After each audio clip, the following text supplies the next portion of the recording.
Hi friends, మేమైతే ఇప్పుడు నూరు పోతున్నాము.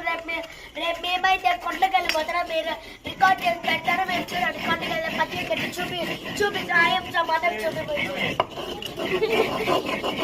చూడండి గట్టిగా నూరు చూడండి ఇవి నూరుతున్నాం మేము ఇప్పుడు. అంటే ఇప్పుడు రేపు మేము నెయ్యి పోసి చేస్తాం. ఇలా పోస్తున్నారు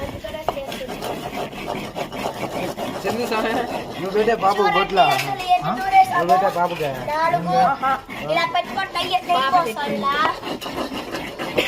పాప నువ్వు పెట్టుకున్నావు బొట్ల చాలా హ్యాపీగా ఉంటుంది.